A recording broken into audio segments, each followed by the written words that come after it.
I don't know where this is going, maybe I just ruined it. I am completely uninspired.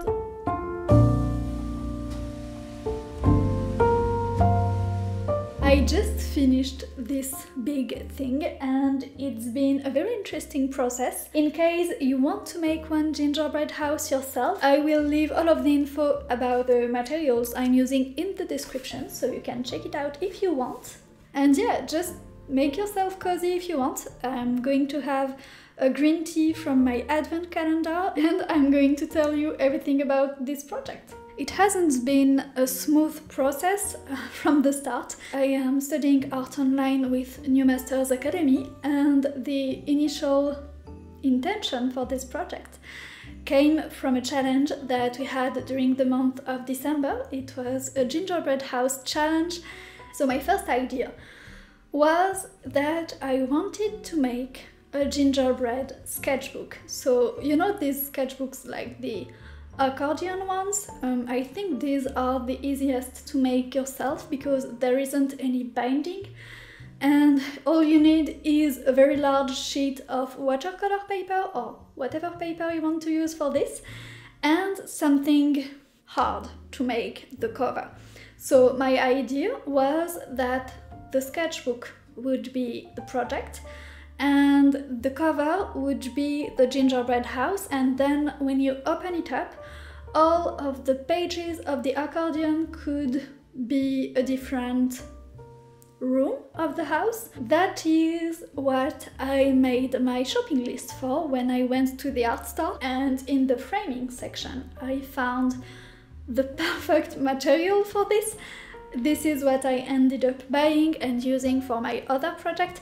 This is called Canson Mi-Teintes corrugated cardboard, and I think it's meant for framing, for the thing that you have between the actual frame and your artwork, and it's something that is meant to be rigid but also easy to cut. And the best part of it is that it's Canson Mi-Teintes, so it's a very well-known and used kind of drawing paper. This is something that can paint on, you can draw on. I ended up using ink, and it is also available in a very wide range of colors. And what decided me in the end was that I had the exact color that I wanted for my gingerbread house. So it removed a step in my process that would have been to paint the base color of my house. But then, when it came to making my sketchbook, I don't know, I didn't feel like it. I didn't feel super inspired. I really liked my idea, but taking action on it, I didn't feel inspired to do so. So instead, I realized that I had this very big piece of cardboard, and I thought it would be a shame to use just a little bit of it. So instead I started thinking about making what I ended up making, basically, that you've seen, a big house using as much of my cardboard as I possibly can, and making, yeah, something big with cut out pieces. And I tried to plan my house. I used Procreate for this. I love using Procreate for planning artworks and for studies and quick studies because it's so easy to move things around and to just change things without having to start over every time, so it's very efficient. So I used Procreate, and my first idea was that I would make a very detailed plan of my house, my structure, that I could then transfer onto my cardboard and just execute. But then I realized that this is big. This is a big piece of cardboard, like it's 80 or 90 centimeters high, and just having to print my sketch in multiple sections and put it together and then transfer it to my cardboard, knowing that I don't have transfer paper this large. I have small sheets of transfer paper. I should buy a roll, it would be easier. I realized that doing it all would probably be more tedious than just going for it. So I went for it. I started to measure and to trace on my cardboard the placement of the two parts of the house. I wanted it to be a two-part house, and the angle of the roof. I used my X-Acto knife and a ruler that has a metallic border to cut out my house and to cut the places where there would be windows. I would have liked to make more cutout details on this and something maybe a little more intricate, but I made some tests on pieces of cardboard that I wasn't using for the house, and I realized that it's just as detailed as I can go, reasonably. Yeah, I'm not used to this kind of work, and this is meant to be easy to cut. I wouldn't say it was super easy. Maybe I didn't have the best kind of knife for it, but my fingers hurt doing this, and I was glad when it was over. So I made one set of windows on the left house and two sets of windows on the right one. And at this point, I had no idea how I would decorate it. This is when I took a break. I went to Savoie to see some of my family, and when I went back from it, I felt very uninspired and I almost gave up on this project. I didn't know what my next move would be, and I think when you have a project that you stop working on at a stage where you don't know what your next move is going to be, it is extremely difficult to get back to it, because the first thing that you're facing when you get back to work is a problem, is a wall that you have to solve. And I didn't know where to attack it. I didn't know what to read also. I had finished a book and I didn't have a book to go next, so I picked up my Andersen's Tales.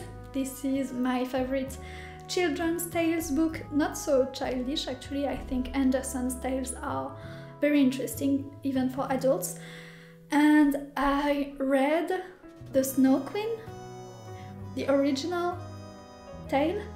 And in this tale, if you haven't read it, it is about two children, Kay and Gerda, that play together in a balcony where there are roses. So I just decided, okay, I'm going to paint a balcony and roses. And I took inspiration from different sources. I have a book about Harry Clarke, an illustrator I find very inspiring. So I copied some of his flowers, then I decided to add an arch. I don't know why, I don't know where this idea came from. So I made this arch and I was using washi tape, so I had washi tape laying around on my desk, and I decided to use this pattern. And then I thought, okay, I don't know where this is going, maybe I just ruined it with my arch. I am completely uninspired, so I'm just going to draw and paint patterns a little bit everywhere. The ink that I'm using is from Lefranc Bourgeois. I don't remember the name right now on the top of my head, but this will be in the description below as well. If I had used my Polychromos or any kind of pencil, it would have hurt because I would have had to spend a lot more time and effort, physical effort from my hand, to get the saturation that I need to get nice coverage on the white parts. And with this ink, it wasn't the case. The only downside is that in order to get a nice white, I had to lay down quite a lot of ink, so it took some time to dry. I've had some accidents here and there. I had to plan a little bit my way of working in order not to just smear it all over the place. I've been thinking about my process and inspiration and different ways to create that I've had over the years. Also because right now I am reading The Creative Act. This is a book on creativity that I think is quite popular. It's quite a new one. I haven't finished it yet, but there are some ideas in it that I don't agree with. but also some ideas that I find very interesting. And the author emphasized the part inspiration and spontaneity and intuition play in the creative process. I used to create art in a very spontaneous and intuitive way, and I wouldn't say that I didn't focus on making my drawing correct or making my compositions work, because I did. It's just that at the time I had so little knowledge about art and these rules and these academic concepts that it didn't work very well. But my process was extremely spontaneous. I just took a piece of paper and I started drawing whatever I felt like. I added elements as I went along. Sometimes I made mistakes and I didn't start over. I just tried to figure out a way to make it all work with that thing that was in it. I approached my art as a living thing and something that was moving forward and having a life of its own. This is not what I've been doing since I got back to art recently, and I think I was missing this in my process. Since I came back to art, I've been more interested in the hard skill learning part of it, and I've learned a lot. I can't even quantify how much I learned because there was so much I had no idea about before I started taking classes that I can't get back to this previous state I was in. But I've been learning about perspective, some composition ideas, values, and making a lot of studies and learning different processes, but that all rely on quite a careful, thought-through planning that is completely different from what I used to do, and that can probably yield better results more often if you start an artwork without any planning, with a very spontaneous, childlike approach. Sometimes you get something amazing, but yeah, sometimes it just doesn't work, and I think most times it doesn't work. This is the process that I've been mostly learning and focusing on since I got back to art. And this is not what I used for this house either, because I was so uninspired. So instead of trying to figure it all out, knowing that I wasn't able to plan it all really well in as much detail as I wanted to, because I just couldn't transfer it to my cardboard, I just went for it. I decided that I would take inspiration from everything around me and not give too much thought about what those inspirations were.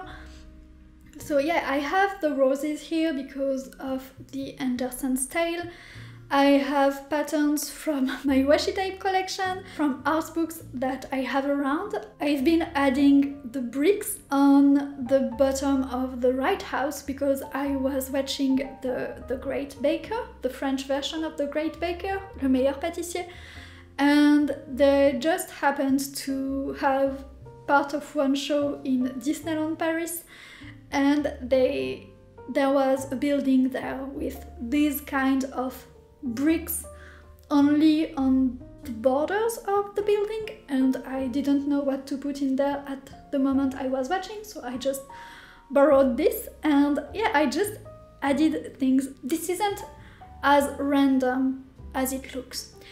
It was random in finding inspiration, but in between drawing sessions I was thinking about what my next move would be, and I changed my mind. But I was using the same process that I told you about, that I am letting this having its own life and trying to make my next move harmonious with whatever was already there. So if I had planned it out from the start, it would have been quite an overwhelming process because I really didn't know where to go and what to do.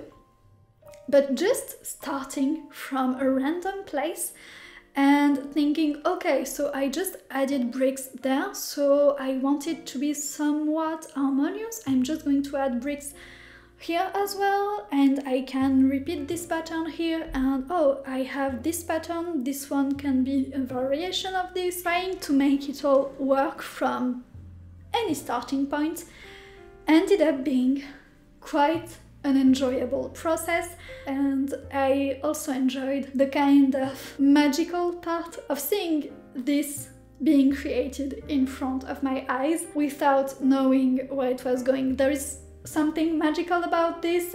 It is more magical when you succeed and when you end up with something that you like than it is when you fail and end up with something you hate, of course, but it was very interesting. Then when time came to do the windows, I knew what kind of process I wanted to use because I had tried it out on a small piece of cardboard, so I know this would work. I wanted to paint something that would look like stained glass on a piece of watercolor paper, 300 GSM watercolor paper, and sticking it from behind. If I then added light from the back of the house, it would shine like actual stained glass. I thought it would look nice, and I really like what it looks like in the end, but I didn't know what I wanted to paint. I had different ideas, and one of them was from my original idea of the sketchbook with illustrations of the different rooms of the gingerbread house. It was to just make stained glass representing ginger people doing creative things, so I could have one playing the piano, one playing guitar, one painting, one sewing or knitting, and I also had an idea to take inspiration from my own family. It would have been nice in terms of storytelling and everything, but then looking at the shape of the windows, I just had this image of The Kiss by Klimt, and I decided to see how it would look. Since it's just a part that is taped on the back of the house, it's no big deal to try different things, and I could easily have started a new window if I needed to. So I just went for it again quite spontaneously, and I didn't even make a study or anything. I started drawing directly on my watercolor paper using a reference of the original painting. Then I made some variations for the two side windows, and I liked those as well. So I decided to go with famous artworks for all of my windows. The most interesting thing about this project is that I've been having a very intuitive approach that is close to what I used to have 10 years ago, but I've really felt during the entirety of this that everything I've learned in terms of theory and studies and making sketches and thumbnails and everything and planning out my artworks, despite not applying it directly here, all of this has really fed into my process and helped me to make some things work that I wouldn't have known how to make work 10 years ago or even a year ago. No spontaneous work is completely spontaneous and completely about intuitive genius. Everything one does is always the sum of all of their experiences and everything they've learned.